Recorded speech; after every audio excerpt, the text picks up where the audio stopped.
bienvenue pour cette célébration avec l'Oasis. On est vraiment heureux de pouvoir vivre ce temps ensemble avec vous malgré la distance. Durant ce temps d'incertitude, on peut être parfois submergé par le sentiment de peur ou d'angoisse. Eh bien ce matin, on va trouver du réconfort auprès de Dieu. On aura d'abord un temps musical avec Quentin pour chanter nos prières à Dieu, puis un temps de réflexion avec Simon et une prière avec Joseph. Alors installez-vous confortablement dans votre canapé avec une boisson chaude comme moi et profitez de ce moment. Bonne célébration à tous. Bonjour à toutes et à tous. C'est une vraie joie d'être avec vous ce matin pour la première célébration en ligne de l'Oasis.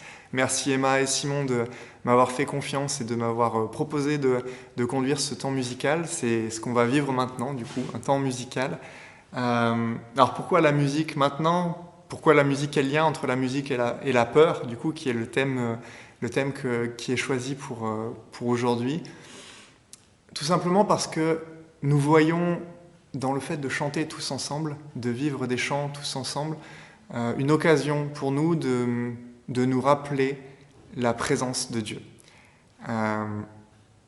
Par nos chants, nous voulons prendre conscience ou peut-être découvrir pour la première fois que Dieu est avec nous, quelles que soient les peurs que nous avons, quelles que soient les tempêtes que nous traversons, les moments de notre vie, il garde sa main sur nous, sur nos vies. Vous avez peut-être pas vraiment l'habitude de vivre ce genre de moments musicaux, peut-être même ce genre de célébration. Peut-être que vous n'allez pas connaître ou que vous ne connaissez pas les chants qui vont être proposés. C'est pas un problème. Simplement, mettez-vous à l'aise, sentez-vous libre, fermez les yeux si vous en avez envie, si vous avez à cœur de le faire, gardez-les ouverts si vous préférez. Aucun problème, laissez-vous simplement conduire et surprendre par ce moment. C'est parti ? Allez, on y va. Un premier chant qui justement parle de ces tempêtes dans nos vies et que, voilà, même si l'ombre et la peur nous entourent, on a ce Dieu qui est là et qui se bat pour nous. C'est parti.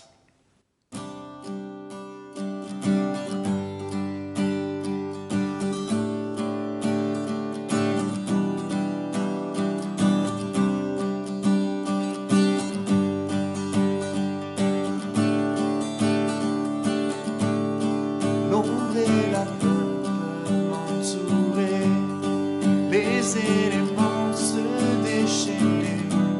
Le Dieu de victoire se bat pour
du danger, je vivrai pour lui, marchant par la foi. Le Dieu de victoire habite en moi. Le Dieu de victoire est à mes côtés, sa main me soutient au cœur du danger. Je vivrai pour lui, marchant par la foi. Le Dieu de victoire habite en moi.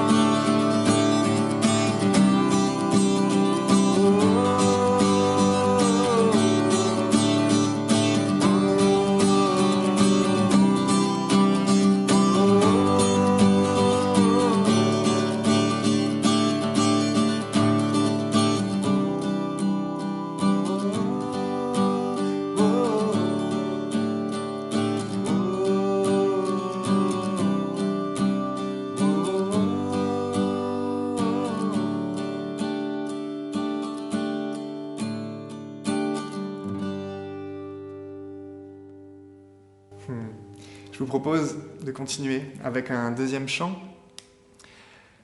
qui lui dit justement que quand on fait confiance à Dieu, quand on décide de lui faire confiance, d'avoir foi en lui, foi dans le fait que justement nous venons de chanter, il est présent avec nous, eh bien nous ne sommes plus esclaves de la peur. Elles sont toujours là, bien sûr, elles sont présentes, elles nous entourent, mais nous n'en sommes plus esclaves. Je vous propose de chanter ce chant, plus esclave.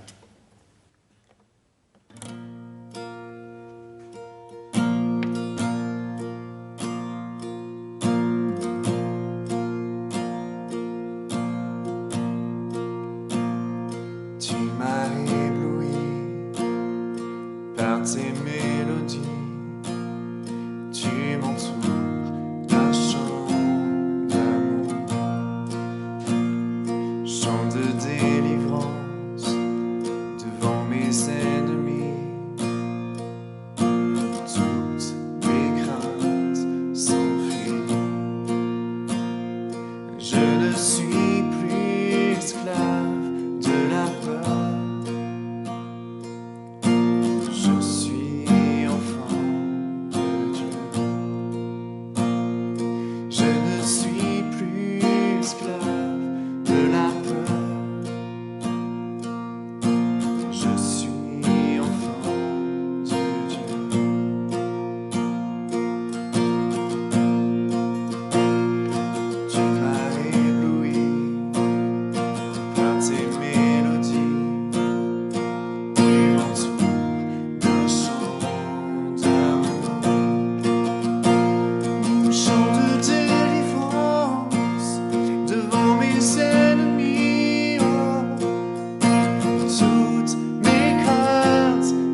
propose, avant de passer à la suite, de prendre un dernier chant un peu particulier parce qu'il est issu d'un recueil de chants et de poèmes qui se trouvent dans la Bible et qu'on appelle les psaumes. Ce chant a été composé à partir de ce psaume, du coup, le psaume 23. Et voilà, il est un peu particulier dans le sens où c'est un chant poétique, donc il y a des figures de style, il y a des images qui sont proposées. Il y a notamment le fait que l'on peut considérer Dieu comme notre bon berger, comme un berger, et nous, sa brebis, du coup. Et voilà, dans ce chant, il y a aussi quelque chose qui peut être un peu particulier, c'est que le nom de Dieu qui est cité, c'est Yahweh.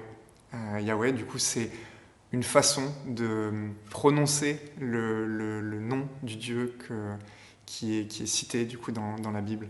Donc voilà, je vous propose de prendre ce dernier chant avant de passer à autre chose.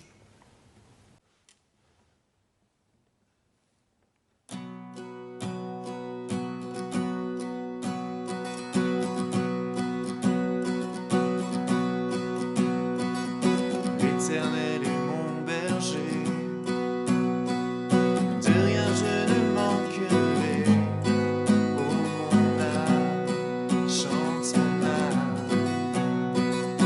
pas à pas il me conduit, au bord des eaux calmes je le suis. Oh mon âme, chante mon âme, oui toujours le bonheur et la grâce m'accompagneront devant sa face, dans sa présence, tellement de joie, tellement de joie. Et tant qu'il se trouve auprès de moi, aucun mal, mon âme, tu ne craindras. Et dans son temps, je reviendrai, je reviendrai. Et si je traverse encore la vallée de l'ombre de la mort, oh mon âme, chante mon âme, puisqu'il lève le premier, non rien ne pourra me séparer de son amour, son amour. Toujours le bonheur et la grâce m'accompagneront devant sa face, dans sa présence, tellement de joie, tellement de joie. Et tant qu'il se trouve auprès de moi, aucun mal, mon âme, tu ne craindras. Et dans son temps, je reviendrai, je reviendrai. Oh, Yahweh, Yahweh, tu fais briller sur moi ton soleil. Yahweh, Yahweh, ta lumière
Est-ce que vous aimez quand on vous surprend pour vous faire peur ?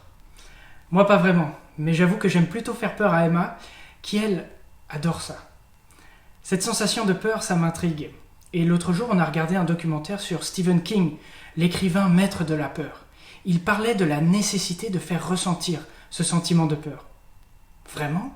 On n'en a pas déjà assez, suffisamment ? Il existe déjà tellement de moyens de faire peur. Je peux vous faire peur en vous surprenant derrière une porte. Je pourrais aussi simplement vous parler de l'actualité, des attentats, de l'épidémie, peut-être de l'état de notre démocratie aujourd'hui, de la sensation de restriction de nos libertés. Je pourrais peut-être vous dire tout ce qu'on risque comme accident dans cette vie. Vous ressentez peut-être déjà l'une de ces peurs. La peur est présente, on la sent, on la vit, on veut même la domestiquer, en mettant par exemple des décorations ou des déguisements au début du mois de novembre. On joue à se faire peur aussi en regardant certains films, en faisant des parcs d'attractions, en faisant peur à d'autres. Est-ce que c'est pour avoir moins peur ? La peur, elle est bien présente. Rien qu'à voir le nombre d'expressions en français pour parler de cette peur. On a froid dans le dos, le sang se glace dans nos veines, nos cheveux se dressent sur la tête. On a la peur au ventre, les dents qui claquent, la gorge nouée. On a les chocottes, les jetons, le trouillomètre à zéro, le cœur qui bat la chamade. On a une peur bleue. La peur englobe beaucoup de termes, de la crainte à l'effroi, en passant par l'angoisse, de l'affolement à la terreur, en passant par l'appréhension, de la simple inquiétude à l'épouvante. Les psys font la distinction entre l'angoisse, qui vient de la perspective et de l'attente du danger, et la peur, qui suppose la présence du danger et sa connaissance. Mais dans la peur, le danger peut être aussi imaginé, quand l'imaginaire prend la place sur le réel. Et autrefois, la mer était le lieu de la peur par excellence, parce qu'on imaginait plein de choses. On ne savait pas ce qu'il y avait sous l'eau, et des marins voyaient plein de monstres lors des tempêtes, brouillards et nuits noires. Tous les hommes ont peur, tous. Celui qui n'a pas peur n'est pas normal. C'est ce que dit le philosophe Jean-Paul Sartre. La peur, c'est une émotion fondamentale de l'être humain. Elle fait partie de notre vie. Le psychiatre Christophe André dit que dès notre premier jour, nous sommes câblés pour la peur. Et les peurs excessives, apparemment, touchent environ 1 adulte sur 2. Et il y a des phobies, parfois rares, mais il y a aussi des peurs plus classiques, de l'avenir, des autres, des éléments, des autorités, de l'inconnu. On a peur de perdre quelqu'un aussi, peur de l'échec, peur du terrorisme, peur de la mort. Il y a l'histoire dans la Bible de ce groupe d'amis qui se sont retrouvés dans une tempête et ils ont eu peur. Imaginez-vous, vous êtes sur l'eau, dans une barque à peine plus grosse qu'un optimiste pour ceux qui font de la voile. Et là, d'un coup, le vent commence à souffler. Le ciel à s'assombrir, les vagues à prendre de la hauteur. Une tempête s'abat sur vous sans que vous l'ayez vu venir. Et vous, eh bien vous ne faites pas le poids. Un petit bateau face à une mer déchaînée qui peut être renversé ou englouti par n'importe quelle vague. Qu'allez-vous faire ? Qu'allez-vous devenir face à ce déferlement de puissance ? Vous ne le savez pas. Est-ce que vous savez ? Est-ce que vous êtes certain ? Ce que vous ressentez, c'est de la peur.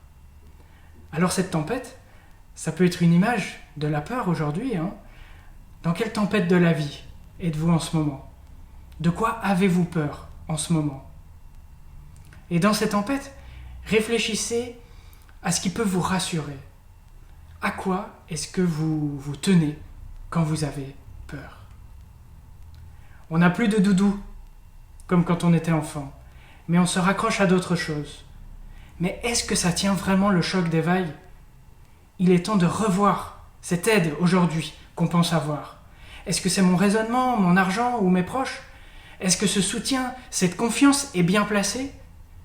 Ou alors j'ai besoin de quelqu'un d'autre, de l'extérieur, plus grand que la tempête, qui domine la tempête, qui peut me rassurer de mes peurs, calmer mes tempêtes. On a peur des éléments extérieurs, comme ce groupe d'amis dans la barque. On a peur de ce qu'on ne contrôle pas. On a peur quand on n'est pas au contrôle. On essaye de fuir, mais des fois on ne peut pas fuir. La peur nous enferme petit à petit, nous emprisonne. Et d'ailleurs, depuis toujours, la peur a été utilisée pour manipuler régner, contrôler, rendre esclaves les gens. Dans les régimes totalitaires, par exemple, les dictatures ou même le régime de la terreur qu'il y a eu en France juste après la Révolution. Là où règne la peur, la liberté est bannie. Qui peut nous libérer de la peur? Qui peut nous sortir de ces grandes peurs qui restent insolubles, comme cette peur de la mort? Eh oui, c'est quand même la plus grande peur, la peur de la mort, celle qui nous rend esclaves. L'écrivain Chateaubriand dit « L'homme n'a qu'un mal réel, la crainte de la mort. Délivrez-le de cette crainte et vous le rendez libre. » La mort fait peur, on ne veut pas mourir. Si j'ai l'occasion, dit Coluche, j'aimerais mieux mourir de mon vivant. On peut rire jaune avec cette phrase. On essaye de ne pas penser à la mort, mais ça revient. Par exemple, lors des enterrements. Et Christophe André, encore une fois, il dit ces choses et ça montre un vrai problème, je trouve. Il dit « Cette peur est normale chez tous les êtres humains. Nous sommes les seuls à savoir clairement que nous allons mourir un jour. Il est donc vital d'être à la fois capable de l'oublier, en pensant à autre chose, et de l'accepter lorsque les circonstances de l'existence nous obligent à y penser. Cette difficile gymnastique mentale n'est pas réalisable par tout le monde. On ne veut pas en parler ni y penser, on veut l'oublier. Seulement à certains moments, on doit l'accepter. C'est complètement schizophrène.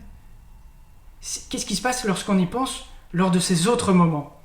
On tombe dans le désespoir? Alors que ces moments pourraient être au contraire une occasion de réfléchir à ce que nous faisons de notre vie, se remettre en question sur nos valeurs, nos priorités, notre vie de famille. Mais au lieu de ça, on fuit, on essaye d'oublier durant ces autres moments. Et bien jusqu'à quand pouvons-nous essayer d'oublier? Comment en parler, y réfléchir sans tomber dans le désespoir? En donnant de l'espoir.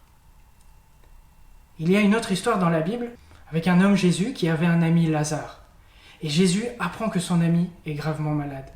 Il décide de venir lui rendre visite. À son arrivée, la sœur du malade, Marthe, lui annonce que Lazare est mort. Jésus pleure. Jésus pleure. Mais il dit à Marthe, « Celui qui croit en moi vivra, même s'il meurt. » Crois-tu cela? Et Marthe croit. Marthe croit. Et Jésus libère son ami Lazare de la mort. Lazare sort de sa tombe vivant. Jésus, c'est le Fils de Dieu, celui qui donne la vie et qui a le dernier mot sur la mort. Jésus a le dernier mot sur la plus grande de nos peurs. Jésus ira même jusqu'au bout de sa vie, jusqu'à sa mort, pour qu'on soit enfin libéré de cette peur de la mort. Et il va revenir à la vie pour nous montrer et nous donner de l'espoir. Nous pouvons vivre dans cet espoir, une vie qui vaut la peine d'être vécue, sans peur. Vivre avec l'espoir est une vie qui en vaut bien d'autres, dit Blaise Pascal. Parce qu'avec Jésus, la mort n'est pas la fin, la souffrance n'est pas la fin. La mort a une fin, la souffrance a une fin, la peur a une fin. C'est une libération. Dans cette barque prise dans la tempête, le groupe d'amis a décidé d'appeler à l'aide Jésus. Et Jésus est venu calmer cette tempête.